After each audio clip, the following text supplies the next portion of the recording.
April 5th, 1923. Inside a Cairo hotel room, a wealthy British aristocrat named Lord Carnarvon is burning up with a massive fever. At exactly 1:55 a.m., his breathing stops. At the exact moment he takes his final breath, the lights across the entire city flicker and die. Cairo is plunged into pitch blackness. Months earlier, Carnarvon had funded a massive archaeological dig in the Valley of the Kings. His team had just unsealed a 3,000-year-old tomb belonging to a forgotten pharaoh. Almost immediately, ominous signs appeared. A cobra infiltrated the lead archaeologist's home and devoured his pet canary. Public warnings were published in London newspapers. Over the next 6 years, 22 people connected to the excavation dropped dead. The global press accepted these 22 deaths as proof of a supernatural curse. But the true cause behind the mystery requires looking past ancient magic and examining the biological evidence.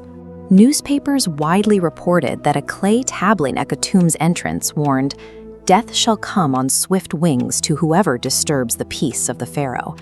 But when experts analyzed the syntax, it didn't match the ancient Egyptian language at all. It sounded more like a 1920s novelist. That's because it was entirely fabricated by a rival reporter desperate for a scoop. Decades later, the tomb's security chief finally confessed. When reporters asked him about a cursed inscription, he didn't correct them. He simply smiled and stayed quiet, knowing that terrifying rumors would keep local thieves away from the dig site. The world's most famous supernatural threat was built from early 20th century fake news and a security guard's silence. The supposed victims were actually felled by mundane biology. Lord Carnarvon came to Egypt because he was already chronically ill.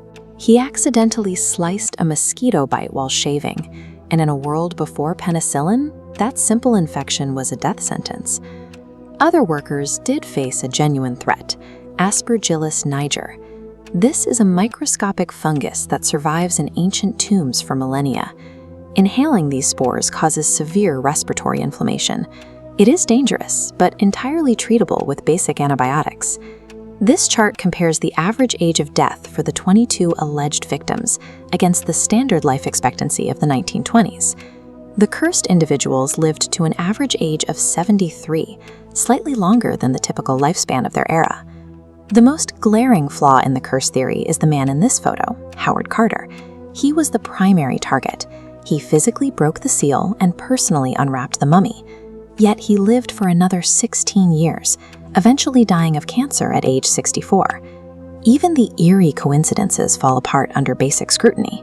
Carnarvon's dog allegedly died at the exact same moment in England, but factoring in time zones proves it happened hours later. And that dramatic blackout? 1920s Cairo was notorious for a fragile power grid that failed almost daily. When subjected to biology, time zones, and math, the supernatural elements evaporate. All that remains is confirmation bias. The media sold the public a vision of an omnipotent dark sorcerer, but peeling back the flawless gold death mask reveals a tragic biological reality. Tutankhamun was a teenager, severely disabled by generations of royal inbreeding. He suffered from a clubfoot, bone disease, and recurring bouts of malaria. His condition was so debilitating that archaeologists found 130 different walking sticks in his tomb just so he could move. He ruled for only a few short years during a period of massive political chaos. He was considered such a failure that his successors intentionally chipped his name off all monuments to erase him from the historical record entirely. Tutankhamun lay buried for 3,000 years as a casualty of historical erasure, perfectly hidden from the world until Howard Carter finally cleared the sand.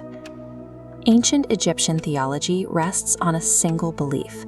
A person only truly dies when the last living soul stops speaking their name. The 1920s media frenzy was a psychological coping mechanism for a public dealing with sudden, unexplainable illnesses.